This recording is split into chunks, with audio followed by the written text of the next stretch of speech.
Comme ça. Donc, l'objectif de cette activité aujourd'hui, c'est sensibiliser la communauté sur la nécessité de faciliter à tous les enfants du pays une solide éducation préscolaire.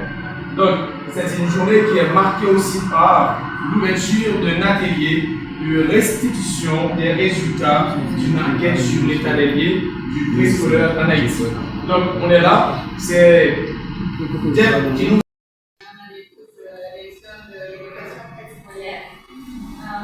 merci beaucoup de votre accueil dans cette journée spéciale, journée mondiale de l'enfance. On célèbre et on se concentre vraiment à travailler sur le préscolaire.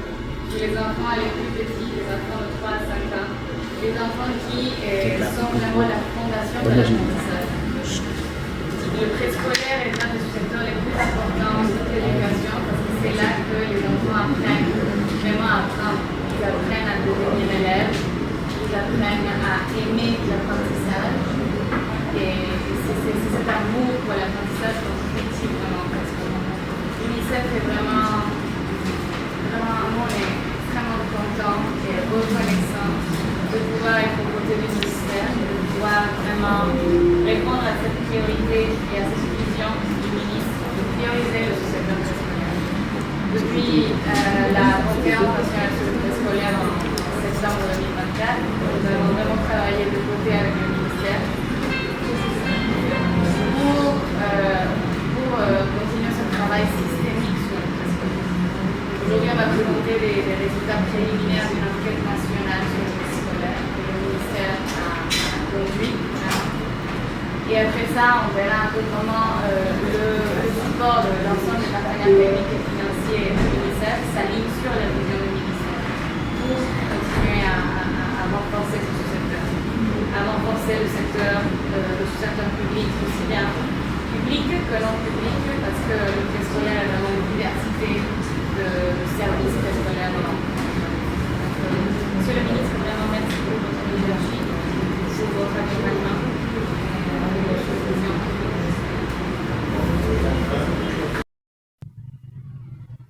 Pour vous souhaiter la plus mondiale des bienvenus.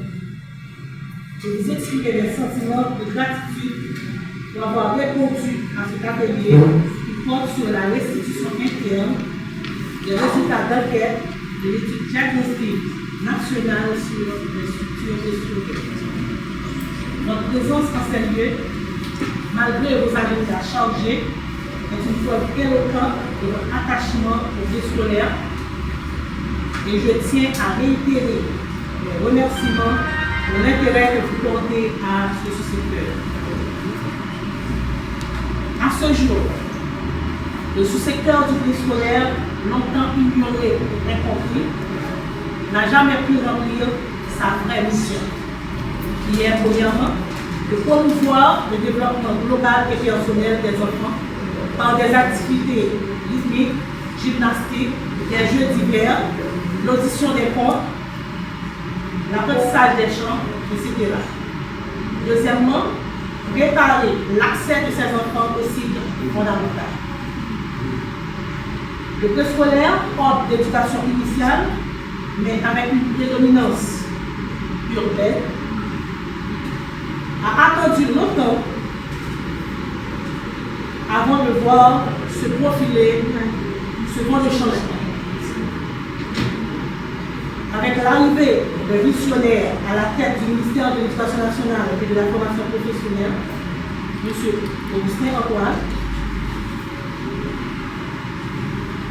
des changements ont été institués, puisque nous voulons changer de paradigme et le ministère tend vers la modernisation de l'éducation en Haïti. Pour cela, des actions ont été entreprises. La tâche qui m'est dévolue ce matin, c'est d'accompagner le ministre de l'Éducation pour l'ouverture de l'atelier portant sur les études diagnostiques sur sous-secteur et sur préscolaire. Je profite de cette tribune qui m'est offerte en ce moment. pour remercier le ministre de l'Éducation pour son parcours d'existence et attrait à la petite enfance, particulièrement la seconde enfance, intéressant au premier chef, le préscolaire. Aujourd'hui, on sait déjà, c'est la journée internationale de l'enfance et que le ministre va intervenir sur cette thématique. En prenant la parole ce matin, et je pensais à de grands pédagogues qui ont manqué le préscolaire, que ce soit Piaget, que ce soit Pestalozzi, que ce soit Maria Montessori, que ce soit notre compatriote Jacqueline Furian. Et il faut dire que dans toutes ces assises internationales qui se sont tenues au niveau mondial, il y a une constante. C'est du berceau à la tombe. Il faut que l'État investisse aussi au niveau de la petite enfance. C'est peut-être de ça que nous sommes au niveau du ministère de l'Éducation, lorsque nous faisons la photo du secteur, nous intéressons de la petite enfance au marché du travail, en passant par l'enseignement technique professionnel et l'enseignement universitaire qui déverse des outputs pour le marché. Nous travaillons quand même afin que la formation de ces gens-là soit en combinaison avec les besoins du marché du travail et avec les attentes du pays. Évidemment, il faut dire qu'au niveau du pays, c'est que l'accès au préscolaire est vraiment faible. Tous les enfants du pays n'ont pas accès. De cette date, la date du 20 novembre 2025, qu'il appelle la Journée internationale de l'enfance.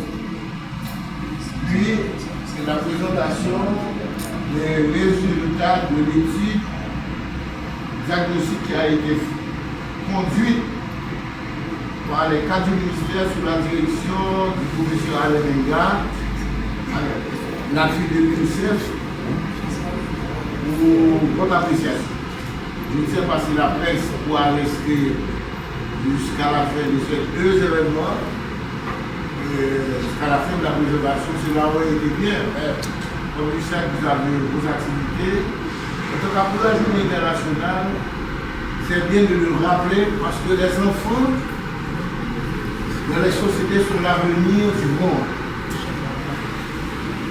Une société qui projette son avenir, on va regarder en direction des enfants. Mais il convient de le rappeler que les enfants sont des ayants droit. Les ayants droit de la société, c'est-à-dire des gens à qui on doit tout.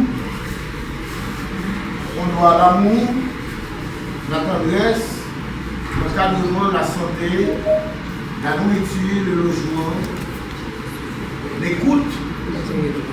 Donc les enfants sont des ayants droit. Ils n'ont pas demandé à être mis au monde. Il faut qu'on les aime avec leur force et faiblesse, leur qualité et défaut. Donc, et tous les enfants du monde méritent. Nous sommes connectés, il y a ça. Méritent de notre attention. Donc, c'est bien de célébrer cette journée internationale de l'enfance. Parce qu'en Haïti, comme vous êtes capable de le constater, les enfants haïtiens sont malheureux. Il leur manque de tout. Ils ne mangent pas. Ils ne se nourrissent pas bien. Ils s'alimentent, mais ils ne se nourrissent pas bien. Et là, ils ne mangent pas ce qu'il faut manger. que leur cerveau puisse pétiller, puisse briller. Ils sont malheureux parce qu'il n'y a pas de jeu pour eux. Quand on prend les Port-au-Prince, la ville de Port-au-Prince, nos enfants n'ont pas de lieu de distraction. Il n'y a pas d'espace réservé pour eux. Ils ne font pas la mer. Bref, ils sont malheureux. Voilà pourquoi